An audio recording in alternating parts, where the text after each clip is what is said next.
우리 가정의 달을 맞이해서 오늘은 가정에서의 찬송이란 제목의 말씀을 전하고자 합니다.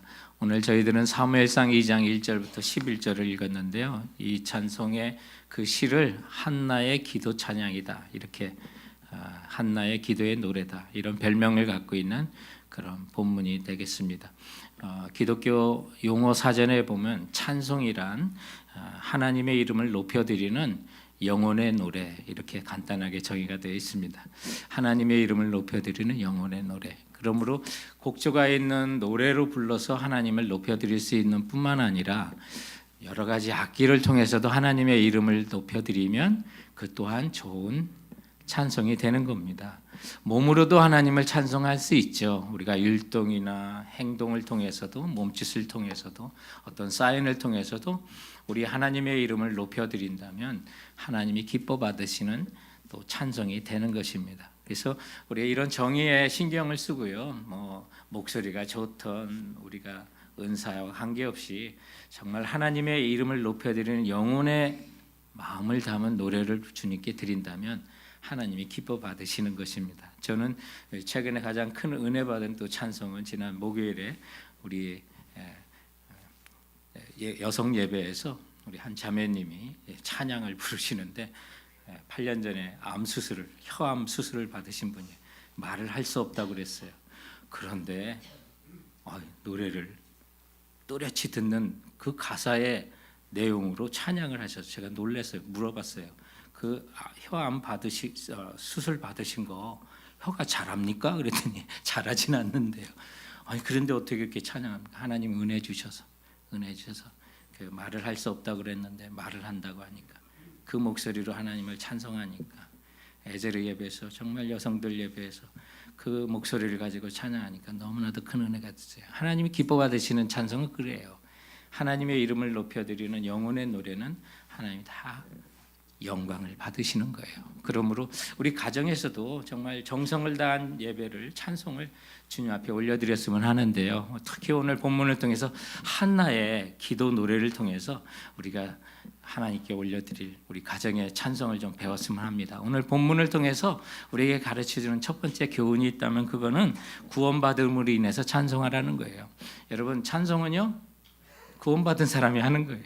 여러분 구원받았어요? 찬송하시면 돼요. 구원받은 자들의 찬송이에요. 믿지 않는 자들이 찬송할 수 있나요? 아니에요. 의미도 모르는데 어떻게 찬송해요? 찬송은 구원받은 사람이 하나님께 올려드리는 거예요. 그런데 그 구원은요, 우리의 영혼의 구원, 또 미래에 장차 우리를 하늘나라 인도하는 구원만이 아니라 그것은 포함해서 일상의 모든 것에 하나님이 우리를 구원하심을 경험할 때마다, 느낄 때마다 여러분 하나님을 찬송해야 돼요. 오늘 한나가 그걸 가르쳐줘요. 일상에서도 하나님이 구원하심에 대해서 찬송하는데 1절 말씀에 보면 어떤 말씀이 있나요? 하나가 기도하여 이르되 내 마음이 여호와로 말미암아 즐거하며 내 뿔이 여호와로 말미암아 높아졌으며 내 입이 내 원수들 향하여 크게 열렸으니. 근데 이것 때문에 찬송하나요? 이 모든 것들이 어디에 포함되나요? 그 다음 구절을 보세요. 이는 그 모든 앞에 있는 세 가지 조건들이 이는 내가 주의 구원으로 말미암아 기뻐함이니이다. 여러분, 이 정말 마음이 여호와로 즐거워하고 뿔이 여호와로 인해서 높아졌고 내 입이 내 원수들 향하여 크게 열렸는데 이 모든 것들이 이는 다 포함되어 내가 주의 구원이야. 주께서 내게 베푸신 구원이야.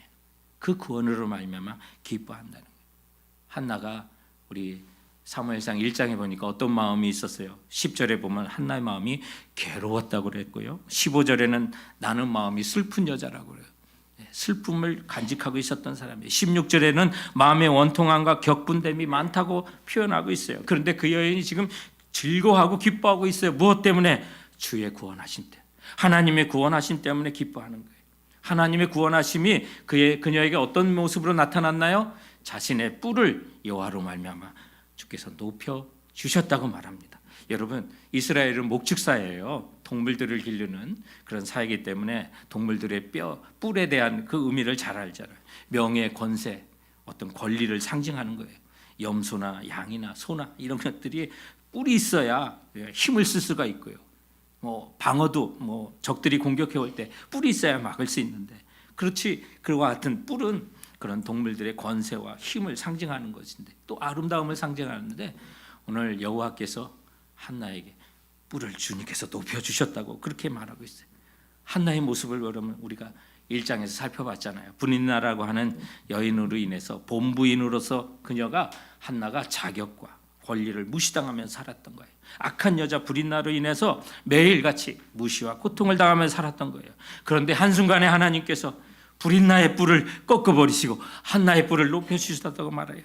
한나의 자존심과 명예가 다시 높아진 거예요. 그래서 그녀의 속에 심령 속에 샘솟는 기쁨이 있어서 물론 여기에는 한나가 하나님께서 아들 사무엘을 허락해 주신 그 기쁨이 포함됐을 거예요. 그러나 이 모든 기쁨을 포함하여 이는 주께서 나를 구원하심으로 말미암아 기뻐함으로 주님을 찬송하고 있다고 말하고 있는 거예요. 여러분 우리가 찬송할 이유 중에 가장 첫 번째는 구원받은 거예요. 주께서 나를 구원하심이 어린 양께 있도다. 주님을 구원하신 주님을 찬송하고 나가길 바라요. 성경에 보면 그 예수님의 12 제자들이요 이렇게 함께 주님을 예배하고 경배한 것이 언제였나?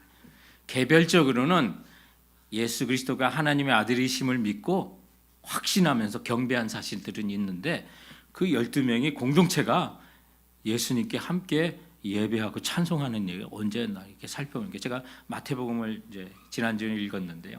그 말씀 속에 보면 예수님의 제자들이 갈릴리 바다에서 풍랑을 만나는 장면이 2번 나오는데 한 번은 예수님이 함께 배에 타고 계실 때 근데 예수님이 주무시니까 깜짝 놀라가지고 주여 구원하소서 우리가 죽겠나이다. 주여 구원하소서 우리가 죽겠나이다.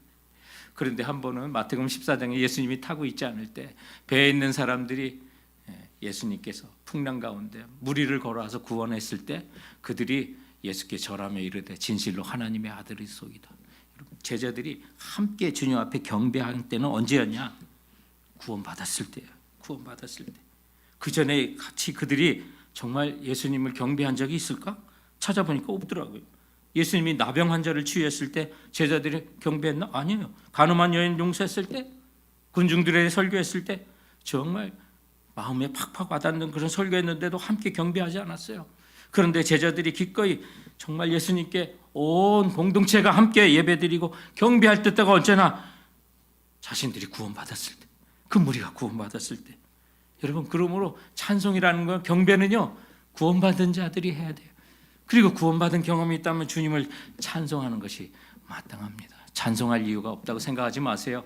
여러분 구원받으신 성도라면 항상 찬송하고 나가시는 우리 성도들 되시길 주님의 이름으로 축원드립니다.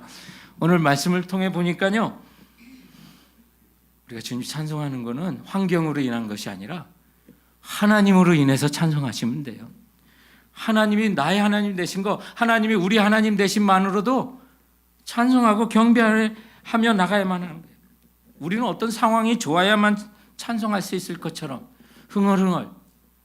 혹시 여러분 자녀들이나 또 남편이나 아내가 어렵고 힘든 가운데 찬송을 하고 있으면 구박 주는 적은 없으신지요? 지금 노래가 나오냐고, 찬양이 나오냐고. 여러분 그러면 안 돼요. 하나님은 그저 하나님 되신만으로 찬양받기에 합당하신 분이에요. 우리가 환경에 따라 찬송한다면, 환경에 따라 우리 믿음이 흔들린다면 오르락 내리락 할 거예요.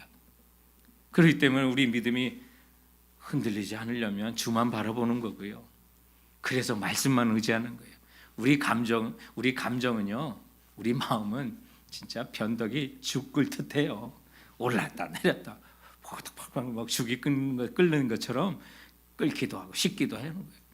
그런데 하나님은 언제나 그곳에 계셔요. 나와 함께 계셔요. 주님의 말씀은 언제나 변함없는 진리로 그곳에 계셔요. 그래서 우리 감정을 의지하지 않고 말씀을 의지하는 거고 하나님만을 의지하는 거예요. 찬송도 마찬가지예요. 하나님만으로 인해서도 우리가 찬송할 수 있게 되는 거예요. 오늘 한나의 찬송의 특징은요, 하나님의 이름과 성품과 능력의 위대하심을 찬송하고 있어요. 오늘 본문의 2절과 3절에 보면 여호와와 같이 거룩하신 이가 없으시니 이는 주밖에 다른 이가 없고 우리 하나님 같은 반석도 없으심이니이다. 심히 교만한 말을 다시 하지 말지며 오만한 말을 너희의 입에서 내지 말지어다. 여호와는 지식의 하나님이시라 행동을 달아 보시느니라. 분인나가 자식이 있다고 한나를 무시했던, 아주 오만했고 교만했던 그 말을 마음에 상처가 됐던 것 같아요. 그런데 하나님께서 그녀의 뿔을 높여주시니까 그거는 해서는 될 말이 아니라는 거예요. 교만하지 말아라, 오만하지 말아라. 하나님은 모든 것을 알고 계시는 지식의 하나님이라고요. 그래서 하나님과 같은 분이 없고, 하나님같이 사랑하는 분이 없고, 하나님같이 공의로우신 분도 없고요, 하나님같이 능력이, 존귀가, 모든 것을 아시는 분은 없다. 그러므로 하나님의 지식의 하나님, 모든 것을 아시는 하나님, 그러므로 단지 우리는 하나님 앞에 겸손하게, 정직하게 그 앞에 서야 한다고, 그렇게 고백하는 찬송을 한나가 지금 올려드리는 거예요. 그리고 오늘 11절까지 이 본문 속에, 한나의 기도 속에 가장 많이 등장하는 말이 뭐예요? 여호와 하나님이여, 여호와 하나님. 응답을 주시니도 여호와 하나님, 찬송을 받으실 분도 하나님이시요, 자신을 위로해 주시고 마음에 기쁨 주시고 높여 주시는 분도 하나님, 여호와 하나님이라고 고백하고 있는 거예요. 오늘 한나가요, 사무엘을 얻어가지고 아들을 없던 사람이, 정말 그것 때문에 고통받는 사람이 아들이 생겨서 이런 찬송한다고 생각하지 마세요. 사무엘이 이미 어느 정도 자란 거예요. 그리고 11절에 보니까 이제 남편과 함께, 엘가나와 함께 그녀는 돌아와야 돼요, 집으로. 그런데 그토록 기도하고 사모했던 아들, 얻었던 아들, 그 아들을 제사장에게 맡겨 그녀가 서원한 대로 나시린으로 하나님께 드리기 위해서, 어떻게 보면 이제 이 노래 후에 그 아들을 매일 보지 못하는 환경이에요. 정말 기쁘고 감사해야 될 환경뿐만 아니라, 어쩌면 내가 왜 그때 서운했을까? 아이고, 주책이지, 좀 참을 걸.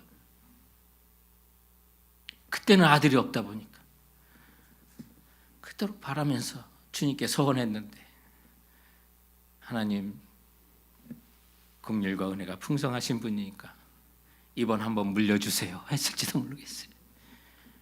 그런데 자녀를 두고 오는 장면들이 11절에 기록되어 있는데, 지금 아들을 품 안에서 띄어놓아야 되는 그 상황 속에 오늘 이 노래를 불렀다고 하면, 여러분, 그 쉽지 않을 때예요. 그런데 한나의 삶은 언제나 하나님 중심의 삶이었어요. 힘들고 고난 시대 여호와 하나님을 불렀어요. 그리고 그 아들을 주시고 그녀의 뿔을 높여주시고 그녀의 마음을 위로해 주셨을 때도 오늘 하나님만 바라보면서 찬송하고 있는 거예요. 그래서 오늘 본문에도 여호와 하나님이 계속해서 등장하는 거고요. 그리고 그녀가 힘들고 어려울 때만 하나님을 부르짖고 하나님만 바라본 것이 아니라 그녀의 기쁨이 주셨을 때도 하나님만 바라보는 거예요. 감사와 찬송과 모든 영광을 오직 하나님께만 드리는 거예요. 사랑하는 성도 여러분, 이것이 우리가 본받고 배워야 될 점이에요. 왜요? 그 하나님은 나의 모든 것을, 나의 전부가 되신 하나님이기 때문에요. 그런데 오늘 이 한나의 기도가요, 그 기도의 노래가 예수님의 육신의 모친이었던 마리아의 그 노래하고 너무 방불해서 제가 깜짝 놀랐어요. 거의 같아요. 누가복음 1장 46절부터 55절에 보니까 그 마리아가 정말 예수 그리스도의 수태를 알려주시고 정말 주님을 찬송할 때, 마리아가 이르되 내 영혼이 주를 찬양하며 내 마음이 하나님 내 구주를 기뻐하였으면 능하신 이가 큰 일을 내게 행하셨으니 그 이름이 거룩하시며 그의 팔로 힘을 보이사 마음의 생각이 교만한 자를 흩으시고 권세 있는 자를 구에 내리치셨으며 비천한 자를 높이셨고 줄인 자를 좋은 것으로 배불리셨으며 부자는 빈손으로 보내셨고. 여기 지금 한나가 노래한 거하고 똑같아요. 줄인 자를 먹이시고 배부른 자를, 낮은 자를 높이시고 교만하고 높으신 자를 꺾으시고, 그 하나님의 위대하심과 권능, 그 이름을 높이는 이 모든 것이, 정말 하나님의 은혜 받는 사람은 다 이렇구나. 여러분, 오늘 이 본문을 보면 한나의 기도의 노래를 보면서 우리가 찬송은요, 그냥 하나님이 하나님 되심 때문에도 찬송하시기 바랍니다. 그분이 나의 구세주 되시고 나의 하나님 되시고 우리 하나님 되심 때문에도 찬양 받으시기 합당하신 분이에요. 그런데 어떤 때 찬양이 안 나오냐면요, 내가 기대한 하나님이 아닐 때 찬양이 안 나와요. 그럼 우리가 찬양 속에서 배워야 될 게, 우리가 기대하는 하나님이 아니어도 우리에게 완전하신 하나님으로 인해서 찬송하시기 바랍니다. 여러분, 하나님이 여러분 기대대로 움직이십니까? 그러면 하나님이 아니시죠. 하나님은 전능하신 분이에요. 능력이 있으신 분이에요. 모든 걸 아시는 분이에요. 그러면 우리에게 가장 좋은 것을 우리에게 주시는 분이에요. 그 아들과 함께 모든 좋은 것을 우리에게 주시지 아니하겠느냐. 주님 말씀하셨잖아요. 정말 오늘 한날을 보면 하나님 거룩하시고 반성이 되시고 지식과 지혜에 충만하신 분입니다. 그 전능하심을 찬송하고 있잖아요. 그러면 그 완전하신 하나님으로 인해서 우리는 감사하고 찬송하기에 충분한 이유가 되는 거죠. 내가 기대한 대로 하나님이 안 해주셨다고 찬송하지 못하면 그건 어리석은 겁니다. 마태복음을 이렇게 이번 주에 읽으면서 그 14장에 그 갈릴리에 그 파도 치는데 예수님의 제자들이 당황하면서 할 때 그 마태복음 14장 25절부터 26절에 보니까 예수님이 밤 사경에 오세요. 밤 사경에 예수께서 바다 위를 걸어서 제자들에게 오시니 제자들이 그가 바다 위를 걸어오심을 보고 놀라 유령이라 하며 무서워하여 소리 지르거니라고 말해요. 아마 예수님의 제자들이 이런 폭풍우가 밀려올 때 그들이 기대하던 예수님은 검은 하늘을 올려다볼 때 밝은 빛을 주시고 그들의 길을 인도하시는, 풍랑이 있는 갈릴리 바다를 잔잔하게 하셔서 우리를 인도하시는 그 예수님을 기대했을지도 모르겠어요. 아니, 어쩌면 우리 모두가 바라는 것처럼 그때마다 하늘문이 활짝 열리고 우리를 구원해 주신 예수님의 권능을 느꼈을지도 모르겠어요. 그런데 그 제자들이 예수님 보고 깜짝 놀랐어요. 왜요? 기대한 모습이 아니었기 때문에 그런 거예요. 저들이 기대한 방법으로 예수님이 오신 게 아니었어요. 그런데도 예수님이 그 풍랑의 환경 속에 제자들과 함께 하시고자 걸어오시는 그 물 위에 걸어오시는 그 장면을 보고 그 제자들이 깜짝 놀랐던 거예요. 비록 그런데 제자들에게는 그들이 기대한 방법대로 주님이 오신 것은 아니어도 여러분, 완전하신 하나님, 그 주님의 방법대로 찾아오신 걸 믿으시기 바랍니다. 그러므로 우리가 주님을 찬송할 충분한 이유가 여기에 있는 거예요. 내가 기도한 대로, 내가 바라는 대로 그 하나님이 나의 하나님이신데도 내가 바라는 대로 기대한 대로 주님이 나에게 찾아오지 않으면 찬송하지 않으실래요? 기도하지 않으실래요? 그렇지 않아요. 주님은 나를 위하여 가장 완전하신 하나님이십니다. 나에게 가장 좋은 것을 주시는 그 주님. 그러므로 때로는 내가 기대하지 않은 모습으로 나에게 다가오실 그 주님, 그러나 그 모든 것이 완전하심을 믿고 여러분 언제나 주님을 찬송하는 여러분의 가정과 성도가 되시길 주님의 이름으로 축원드립니다. 좀 답답하시고요, 문제와 환경 속에 갇혀서 찬송이 안 나오면 좀 밖에 나가세요. 자연도 보시고요, 하늘도 보시고요. 이번 주에도 주님의 위대하심을 찬송하고 경배를 해요. 밖에 나가보면 그런 마음이 들어요. 하늘을 보면 주님의 마음처럼 보여지고 우주를 생각하면 주님의 나를 위한 사랑처럼 느껴져요. 정말 우리 하나님은 크고 위대하신 분이에요. 광대하신 분이에요. 그런데 그렇게 광대하신 그 주님이 나를 위해 얼마나 섬세하게 사랑하시는지 그게 느껴져요. 어디에? 자연 만물 속에, 꽃들 속에, 야생화 속에 그 꽃잎들을 세워보면서 어쩜 그렇게 수많은 꽃들이 있는데 꽃잎들이 다 똑같아. 토끼뿔 같은 거 꽃잎 3개 어쩜 다 이렇게 똑같이 3개씩 맞춰주셨을까? 꽃들의 낱낱이 하나하나 세다 보면 야, 우리 하나님 우주처럼 크고 광대하신 분만이 아니라 정말 섬세하신 분이구나. 내 작은 아픔까지도 아시는 분이구나.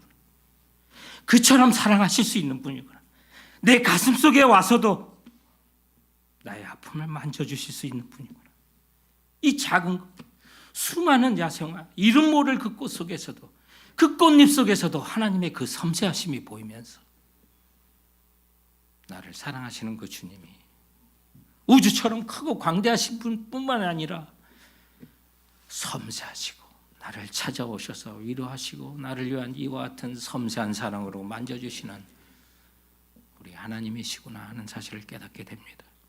사랑하는 성도 여러분, 우리 하나님은 크고 위대하신 분이기 때문에 찬송받으시기에 합당하실 뿐만 아니라 아주 작고 남들은 알지 못하는 나만의 고통까지도 주님께서는 섬세히 헤아려 주시는 완전하신 하나님이심으로 여러분과 여러분의 가정이 주님을 찬양할 수 있기를 주님의 이름으로 축원드립니다. 오늘 말씀을 통해서 우리에게 가르치는 한나의 기도를 통해서 우리에게 주시는 찬송의 레슨 세 번째는 모든 상황으로 인해 찬송하라는 것입니다. 여러분, 힘들 때만 찬송하실래요? 기쁠 때만 찬송하실래요? 아니에요. 모든 상황 속에서 찬송하시기 바랍니다. 찬송을 해야 되는 이유는요, 환경 때문에 있는 게 아니에요. 하나님이 하나님 되신 때문에 찬양하는 거고요. 그리고 완전하신 그 하나님의 주권을 믿는다면, 우리를 향한 하나님의 사랑을 의심치 않는다면 우리는 모든 상황에서 찬송할 수가 있게 되는 거예요. 한나는 이거를 경험을 통해서 배운 거예요. 잘 돼도 교만해서는 안 되구나. 뿌리 꺾이는구나. 내가 힘들고 어려워도 하나님이 우리를 높여주시는구나. 우리 하나님은 하나님의 때 한순간에 모든 상황을 바꿔놓으시고 역전시키시는 하나님이시구나. 그걸 깨닫는 거예요. 그래서 오늘 본문의 4절과 5절에 보니까 용사의 활은 꺾고, 아주 용사처럼 그냥 교만하게 자랑하는 사람을 꺾으시고요. 넘어진 자는 힘으로 띠를 띄워 일으켜 세워주시고요. 풍족한 자들은 굶주릴 수 있게도 하시고 굶주린 자들은 배부르게도 하실 수 있구나. 전에 임신하던 못하던 자들이 7의 자녀를 낳고요. 많은 자녀를 뒀다고 자랑하는 자들이 쇠약해지는 것도 보게 되고요. 오랫동안 분인나로 인하여 고통을 당했던 한나지만 한순간에 모든 상황이 역전될 수 있음을 배우는 거예요. 이럴 줄 알았으면 그때 그만 울걸. 이럴 줄 알았으면 그때 그만 슬퍼할걸. 아마 그렇게 생각했을지도 모르겠어요. 그리고 본문의 6절과 7절에 보면 여호와는 죽이기도 하시고 살리기도 하시고 지옥에 내리게도 하시고 올리기도 하시는구나. 가난하게도 하시고 부하게도 하시고 낮추기도 하시고 높이신다고 그 사실을 깨닫게 되는 거예요. 여러분, 하나님이 죽이시기도 하고 살리시기도 합니다. 가난하게도 하시고 부하게도 하십니다. 낮추기도 하시고 높이시는 거예요. 그럼 내가 낮추고 있다고, 내가 가난했다면 여러분, 하나님이 하시는 거예요. 감사할 수 있으면 돼요. 그 상황 속에 역사의 핸들은, 그리고 나의 가정의 모든 삶의 모든 문제는 정말 운전대를 잡으시고 운전하시는 분은 내가 아니라 하나님이 하시는 거예요. 이 우주 만물도 하나님이 지금 운행하시는 거예요. 그 사실을 안다면 우리는 모든 상황 속에 나를 사랑하시는, 우리를 사랑하시는 하나님의 주권 안에 모든 것이 이루어지고 있다고 확신한다면 우리는 모든 환경 속에 찬송할 수 있어야만 해요.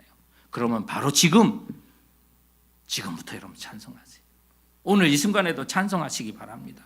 때로는 우리가 언제 하나님을 예배하고 찬송해야 될지 모를 때가 있어요. 찬송하는 것이 서툴러서 그럴 때도 있고요. 그런 까닭에 하나님께서는 오늘 본문의 한나를 우리에게 소개시켜 주시면 모든 환경에 찬송하라고 알려주시는 거예요. 그리고 그런 까닭에 하나님께서는 우리에게 수많은 시편 기자를 등장시켜서 시편을 기록하게 해주신 거예요. 그러므로 우리에게 주신 하나님의 말씀의 그 시편은요, 하나님의 백성들을 위해 마련해 주신 모든 상황 속에서 우리가 찬송할 수 있다는 사실을 가르쳐주는 찬송집이에요. 찬송가예요, 그게.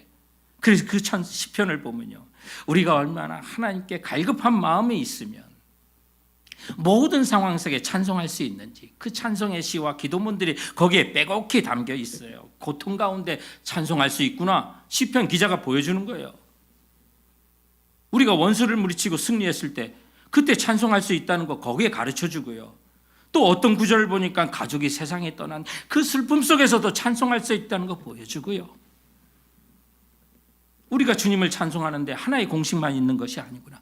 모든 환경 속에 주님을 찬송할 수 있다는 것이 그 시편의 기자들을 통해서, 시편집을 통해서, 찬송집을 통해서 우리에게 보여주는 거예요. 각각의 찬송의 내용들이 다 달라요. 그런데도 한결같은 것은 자신을 구원해 주시고 하나님의 하나님 되심 때문에 모든 환경 속에서 주님을 찬송하잖아요. 사실 보면 우리는 이미 하나님께서 우리가 하나님을 찬송할 만한 충분한 대답을 다 주시고요. 우리의 궁금한 거 다 대답을 주셨어요. 때로 우리는 궁금한 게 많죠. 하나님, 내가 찬송하고 싶어도 환경 때문에 못하는데 내가 너무 힘들어요. 환경에 아무래도 우리는 정말 제한을 받고 있기 때문에 환경으로 인해서 하나님을 마음껏 찬양하지 못할 때가 있어요. 오래 아파 보세요. 힘들어요. 그 아픈 가족을 간호하는 그 가족도 너무 힘들어요. 그래 주님 앞에 간구할 때가 있어요. 하나님, 이 고통의 시간 언제 끝나겠습니까? 이 아픔, 이 병이 언제 끝나겠습니까? 그리고 사람으로 인해서 고통을 당할 때가 있어요. 아내가 아프고 아내가 괴롭게 하고 남편이 괴롭게 하고 자녀들이 괴롭게 하고 심지어 함께 신앙생활하는 교인들도 고통을 줄 때가 있어요. 그럼 하나님 이 올해 얼마나 이것을 참아야 합니까? 경제적으로 어려운 분이 있어요. 이 월급으로 얼마나 살아야 됩니까? 얼마나 버텨야 합니까? 여러분 하나님의 대답을 원하세요? 하나님이 이미 다 대답을 해주셨다는 거예요. 하나님은요 2년 더 투병생활 할 거다. 결혼했으니 20년은 참고 살아라. 10년은 그 월급으로 버텨라. 그렇게 대답하지 않으세요? 그런데 성경에 말씀하셨어요. 로마서 8장을 암송하며 제가 그것을 깨달았어요. 그 비결을 배웠어요. 모든 상황 속에 장차 우리에게 나타날 영광과 비교할 수 없다고 주님이 이미 답을 주셨더라고요. 이 답이면 충분했던 거예요. 투병생활 얼마나 더 해야 돼요? 하나님 힘들어요. 고통스러워요.